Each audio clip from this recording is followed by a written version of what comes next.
అందరికీ నమస్కారం. ఓం divine nine channel కి స్వాగతం. మనం ఏ పనులు చేస్తున్నా లేకపోతే ఏ పనైనా ప్రారంభించినప్పుడు మనం ఆ దైవాన్ని తలుచుకొని ప్రారంభిస్తూ ఉంటాం. ఎందుకంటే ఎటువంటి ఆటంకాలు లేకుండా అనుకున్న పని అనుకున్నట్లు అవ్వాలి అని చెప్పి దానికోసం ఆ దేవుడి ఆశీస్సుల కోసం మనం నమస్కరించుకుంటూ ఉంటాం. అలాగే కొన్ని స్తోత్రాలు చదవటం వల్ల కొన్ని పనులు కూడా నిరాటంకంగా జరుగుతాయట.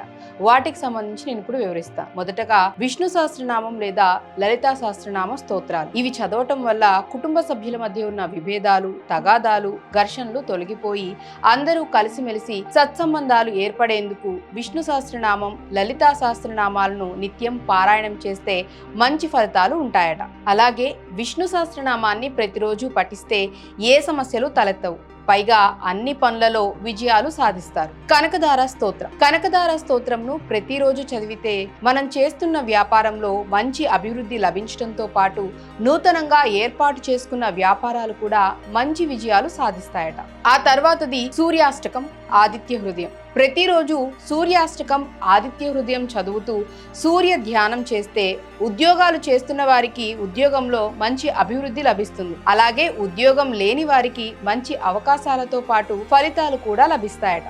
లక్ష్మీ అష్టోత్తర శతనామావళి.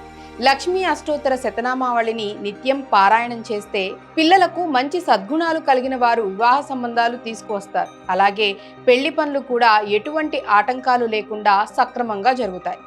నవగ్రహ స్తోత్రం. నవగ్రహ స్తోత్రాన్ని ప్రతిరోజు చదువుకుంటే రుణ బాధల నుంచి ఇబ్బందులు పడుతున్న వారు తక్షణమే వాటి నుంచి విముక్తి పొందుతారు. అంతేకాకుండా ధనానికి సంబంధించిన ఎటువంటి ఇబ్బందులు ఇక తలెత్తవు. హయగ్రీవ స్తోత్రం, సరస్వతి ద్వాదశ నామాలు. విద్యార్థులు మంచి విద్యను పొందటానికి, చదువులో ఏకాగ్రతను పెంచుకోవటానికి ప్రతిరోజు హయగ్రీవ స్తోత్రం, సరస్వతి ద్వాదశ నామాలు పఠించాలి. గోపాల స్తోత్రం. సంతానం లేని వారు ప్రతిరోజు గోపాల స్తోత్రాన్ని పఠిస్తే మంచి ఫలితం లభిస్తుంది. అలాగే గర్భంతో ఉన్నవారు ఇదే స్తోత్రాన్ని ప్రతిరోజు పఠిస్తే ప్రసవం సుఖంగా అవుతుంది. పండితులు శాస్త్రాన్ని ఆధారంగా చేసుకుని చెప్తున్నారు.